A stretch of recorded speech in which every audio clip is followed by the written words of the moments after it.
የሎ ፌቨር የተባሉ ቫይረሶች የበሽታው መንስኤ ሲሆኑ በትንሽ ንክሻም የሚመጡ ናቸው። በትንኝ ይቅርታ በትንሽ ያው ትንሽ ስለሆነች ግን ተመችቶኛል። አጻጻፍ ነው ኮርስ ብዙ ጊዜ በትክክል እንትን ይልሃል። ማለት አንዳንዴ መታቀጥታ እንደወረደ ስታወሪ በትክክል እና እንግዲህ በሽታው ስሙን እንደሚያመለክተው ከሆነ በተለያየ ሰውነት ክፍሎች ደም እንዲፈስ በማድረግ ለሞት የሚዳርግ ሕክምና አልባ አደገኛ በሽታ ነው። መከላከል የሚቻልበት መንገድ አለ። ነገር ግን እንግዲህ በስፋት እየተነገረ ነው። ያስፈራራን አይደለም። በነገራችን ላይ ለጥንቃቄ አንድ ነገር ካወቅሽ ተጠንቅቂያለሽ። ብዙ ጊዜ ምን ይባላል? የጡት ካንሰር ቅድመ ሕክምና ክትትል ከተደረገ ቅድሚያ ብዙ በሽታዎች አይተሽ ከሆነ ቅድመ ጥንቃቄ ማድረግ ከተቻለ ወደ ሕክምና ተቋማት መሄድ ከቻልን በደንብ መቆጣጠር የሚቻልበት ሁኔታ አለ። ሳይቃጠል በቅጠል ይባላል። እኛ ግን እንደውም ብዙ ጊዜ ህመምን ማሳለፍ መቻል ነው ምን መርጠው ማለት ያልፋል፣ ደና ይሆናል ወይ የሆነ ምክር እንሰማለን ወይ የሆነ ነገር ለራሳችን መፍትሄ እንፈልግበታለን። ከዛ ይባባስና መዳን የማንችልበት ደረጃ ላይ ይደርሳልና ለኛ ሀገር ሰው በተለይ ይሄ ምክር በጣም አስፈላጊ ነው ለሁላችንም። ብዙ ሰው ሲበስብኝ መጣው ምን ላርግ ይላል። በጣም ማዳን የማትችልበት ሁኔታ ላይ ሲደርስ አንዳንዴ የሚቆረጥ የሚባለው ነገር እዛ ደረጃ ከመድረሱ በፊት በህክምና በመድኃኒት በተለያየ መንገድ የሚድነውን ነገር በቃ ሲቆይ ነገ ቆይ ዛሬ አንዳንዴ የህይወትም ጉዳይ ነው እኮ ማለት ስራ መቅረት ከባድ ሊሆን ይችላል። ወይም ደግሞ ህክምና ቦታ ለመሄድ አሁን ደግሞ እንደዚህ መድኃኒት ቢያዙልኝ ከየት አምጥቼ ነው የምገዛው? ብዙ ነገር አለው ታውቃለህ አይደል? እኔ ብዙ ጊዜ ምን እላለሁ ለፍሬንዶቼ ምራሱ ስነግራቸው ግማሽ መንገድ ህመምህን ማወቅ ነው ለመዳንክ። ምክንያቱም አይምሮህ ሬዲ ይሆናል ለዛ ነገር በምን ያህል መንገድ መዳን እንደምትችል በምን ያህል መንገድ መዳን እንደማትችል ሁሉንም ነገር የሚሰራው አይምሮህ ነው። ስለዚህ አትሊስት ህመምህን ማወቅ የተሻለ አንድ መንገድ ነው። ከዛ በኋላ መድኃኒቱን ትፈልጋለህ፣ መንገድ ትፈልግለታለህ። ግን ህመምህን ላላወቅከው ነገር ሰዎችን ራሱ አግዙኝ ለማለት ይከብዳል፣ አትችልምም። ብዙዎቻችን ምንድነው ወደ ህክምና ቦታ የምንሄደው ሲብስ የመጨረሻ ደረጃ ሲደርስ ብዙ ሰዎች እንደውም ሲጠይቁን ታመን እንዴት ነው ሐኪም ቤት ሄደሃል ይሉናል። አልሄድኩም ባክስ ሌውና እስቲ ከባሰብኝ ነው የምንለው። ግን ነገሩ ሳይብስ መከታተሉ ህክምና ማድረጉ ጥሩ ነው። በተለይ ይሄ በሽታ ከፍተኛ ደረጃ ደረሰ የሚባለው በተለያየ ሰውነት ክፍሎች ላይ ደም መድማትና መፍሰስ ከተከሰተ ነው። አይሽ እንግዲህ ያ ከመሆኑ በፊት ወደ ህክምና ተቋም ወይም ደግሞ ማድረግ ያለብንን ለምሳሌ ወደ ተለያየ አካባቢዎች ሰዎች ሲጓዙ እንደዚህ አይነት አካባቢዎች ላይ ከሄዱ በፍጥነት ህክምና መሄድ አለባቸው። የከፋ ደረጃ ከመድረሱ በፊት ቁጥጥር ለማድረግ ማለት ነው። እንግዲህ ይሄ የበሽታው ከፍተኛ ደረጃ ሲደርስ የሚታይ ምልክት ነው። ቀደም ሲል እንዳልኩሽ በሽታው እንዴት ይተላለፋል የሚለውን ነገር ደግሞ ለመግለጽ ያህል መረጃው ላይ ቀደም ሲል እንደሰማሁት እንደ ኮቪድ ያለ ያልታወቀ በሽታ ነው ሲባል ነበር። ጤና ሚኒስቴርም ትላንትና ምሽት መግለጫ ወጥቷል። በሽታው እዛ አካባቢ እንደተከሰተ አካባቢው ላይም የተወሰነ መደናገጦች እንዳሉ አስፈሪ ነው። በእርግጥ ከ3 እስከ 5 ቀን ማለት ጊዜ የማይሰጥ ነገር ነው። ምክንያቱም ድሮኮ ሰው አንድ ሐሙስ ቀርቷል ሁላ እንለዋለን አልታሙ። ይሄ ግን ከ3 እስከ 5 ቀን ነው። በጣም ምን ያህል አጣዳፊና ቶሎ ወደ ሞት የሚዳርግ እንደሆነ እንግዲህ ከተያዙ እንስሳት ጋር መነካካት ነው አንደኛው የሚተላለፈው። በተለይ አይጥ የመሳሰሉ ከትንሾቹ እስከነ ምስጥ እነዚህ ነገሮች ያስተላልፋሉ። ቀደም ሲል እንዳልሹም ትንኝ ለምሳሌ አይጥ ይላል በሽንትና በምራቅ ወይም ደግሞ ሌሎች ከሰውነት የሚለቀቁ ፈሳሾች በሚነካኩበት ጊዜ የመተላለፍ እድሉ ማርቲፊቲሽ እንዴት ያርክሽ እንግዲህ እንስሳቱ ብዙ ጊዜ ሳናቀው በተለይ አይጦች ቤታችን ውስጥ ቅርብ ናቸው። ምግብ ላይ የሆነ ነገር ላይ ሳህን ላይ ታገኛለሽና እነዚህ አንዳንዴ ምግብ ላይ ሁላ የሚገኝ ማለት ምናልባት የኛ የምግብ እናስቀምጥበት እቃዎቻችን ባህላዊ ናቸው።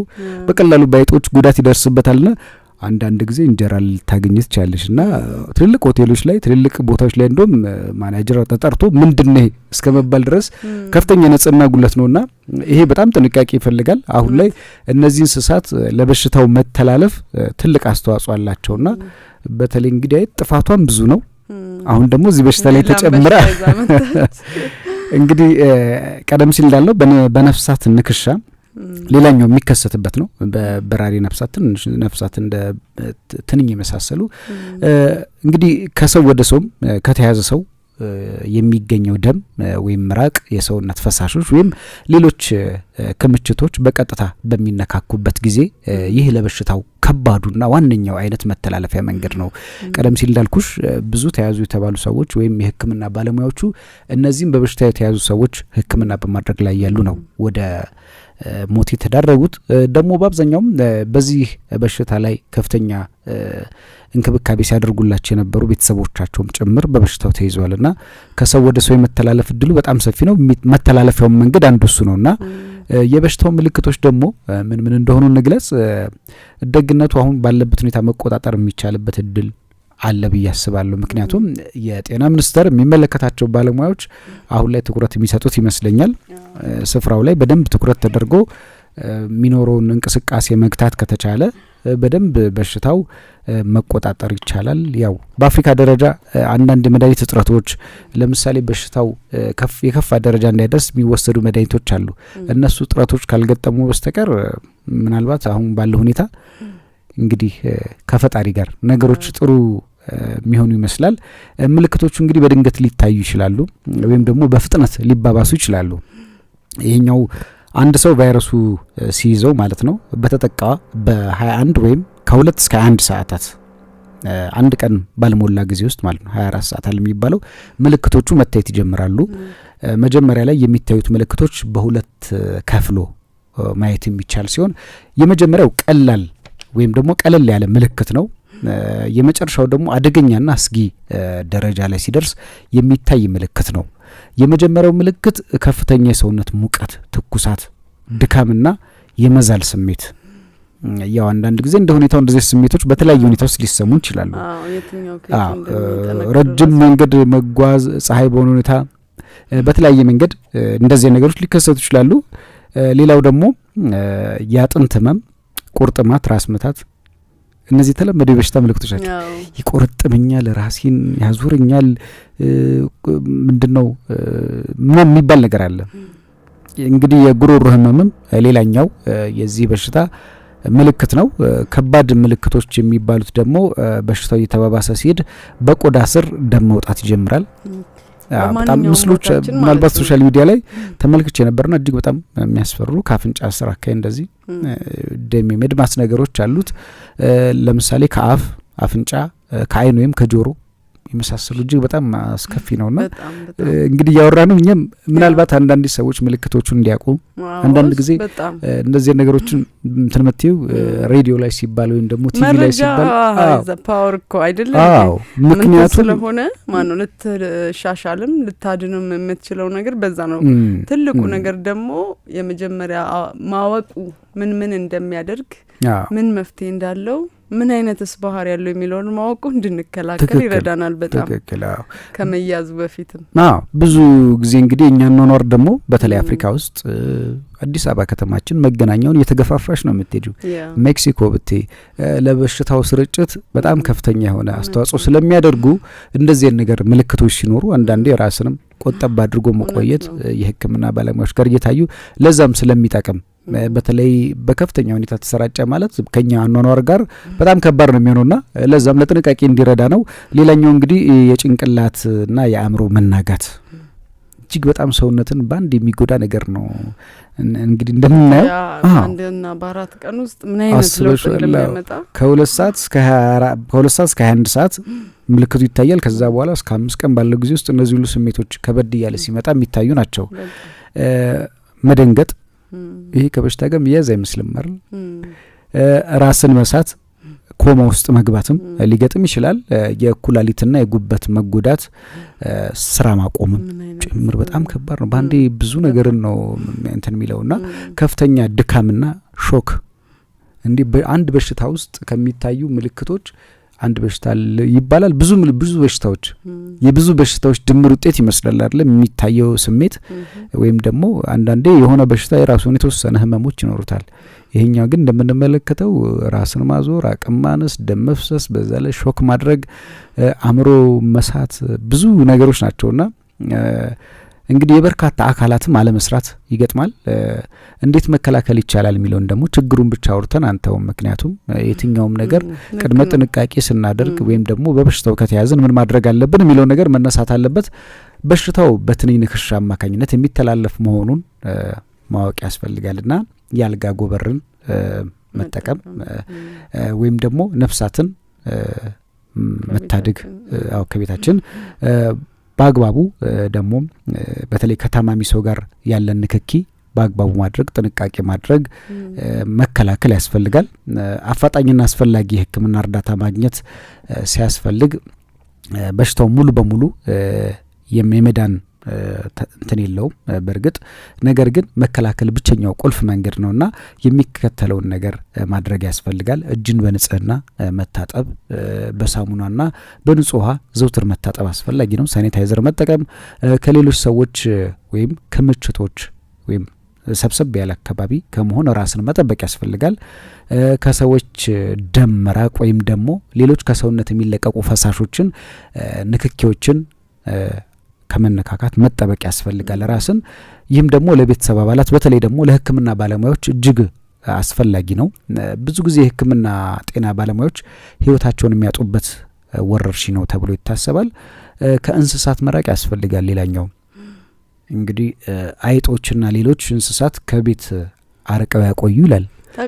ብዙ ህመሞች ካየክ እኮ የላይፍ ስታይል ሁኔታህን ማስተካከል ነው። የህይወት ስታይልህን አይደል ቤትህን በንጽህና መያዛው ቤትህን ማስተካከል ክፍት ማድረግ። ይሄ የታጨቀ ቤት ምናምን ሲሆን ነው ብዙ ጊዜ እንደዚህ አይነት አይጥ ምናምንም የእነዚህ ነፍሳቶች ምናምን የሚበዙት እና በተቻለ መጠን እኛ የማያስፈልጉ እቃዎች ራሱ ድንገት የሆነ ቀን ካስፈልገኝ ብለን የምንከምራቸው ነገሮች አሉ ስቶር የምናረጋቸውና እነሱን ነገሮች ማንጻት ቤትህን ጽድት ማድረግ እንዲታይ ማድረግ ያ የተሻለ እነዚህ ነገሮች እንድትጠነቀቃቸው ያደርጋልና ብዙ ጊዜ ካየህ የኮሮናም ጊዜም ቢሆን አሁንም እንደምታነሳው ነገር ሞስትሊ ከንጽህና ጋር የተያያዘ ነው። አፍሪካ ውስጥ ደግሞ መሆኑ ይበልጥ ልክ ነው። በቃ ራስህን አኗኗርህን ከማስተካከል ጋር ነው ይስተካከላል ብዬ የማስበው።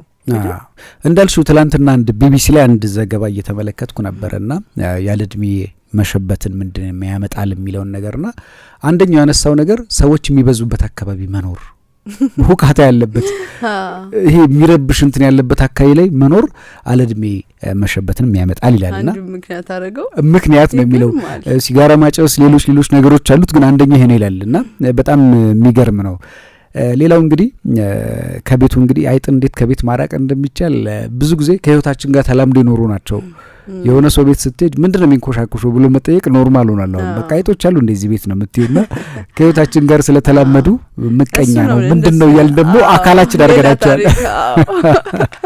እንግዲህ ስለ ሰሞኑም በተለይ ጂንካ አካባቢ ተከሰተ ስለተባለው በሽታ መንስኤዎች እያነሳን ነው የምንገኘው። ይህንን እንጠቃልልና ወደ ሙዚቃ ግብዣ አልፈን ከዛ በኋላ ደግሞ ወደ ማርቲ ጉዳዮች እናልፋለን።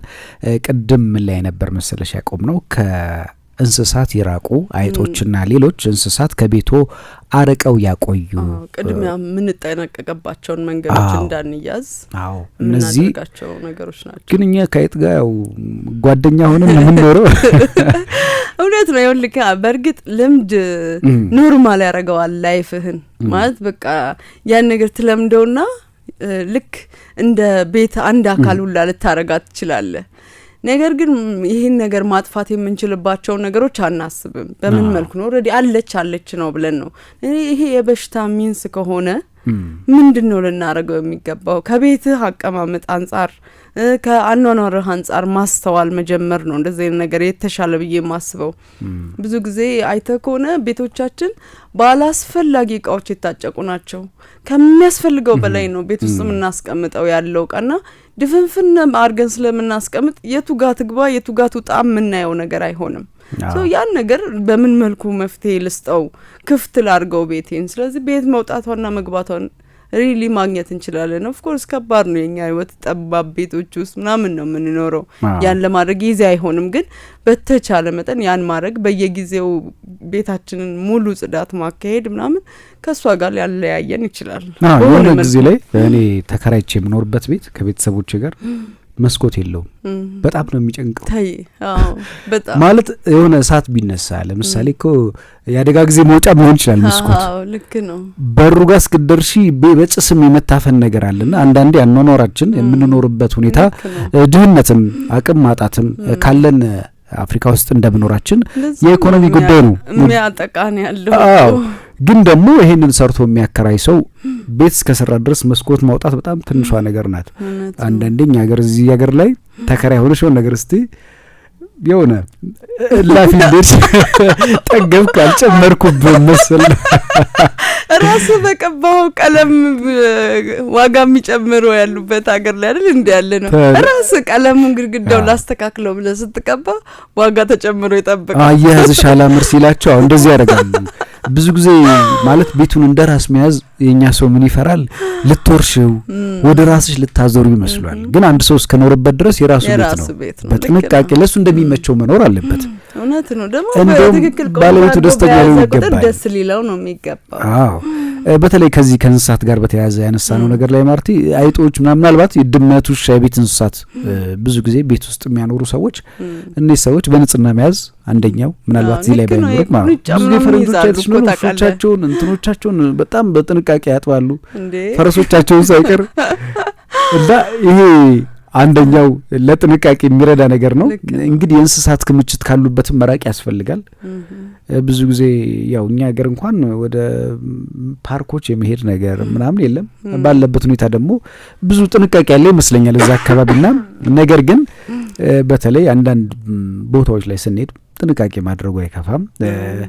ከነፍሳት ይጠበቁ ነው የሚለው ሌላኛው። አጎበር መጠቀም እንደ ጥንቃቄ የተገለጸው ቤታችን ውስጥ በምንተኛ ጊዜ እንስሳት እንትን እንዳይሉን ትንንሽ በረሮች ይህን በሽታ ለመክታትና ለመቆጣጠር እንግዲህ መከላከያ መንገዶች ላይ ያተኮረ ነው የሚባለውና መድኃኒት የለውም። ነገር ግን ነገሩን ቀድሞ መከላከል ላይ ነው መሰራት ያለበት፣ ጥንቃቄ መደረግ ያለበት ብለናል። እኛም ወቅታዊ እንደመሆኑና ብዙ ጊዜ እንግዲህ ትላንትና ምን ያዩዋቸው መረጃዎች ወደ 5 የሕክምና ባለሙያዎች እንደዚህ በዚህ በሽታ ሕክምና ላይ የነበሩ ህይወታቸውን እንዳጡ ሲገለጽ መስማቴ አንደኛው ደግሞ ስጋት ነው የሚለው ነገር እንዳየሹ ደግሞ በሽታው በጣም አስፈሪ ነው።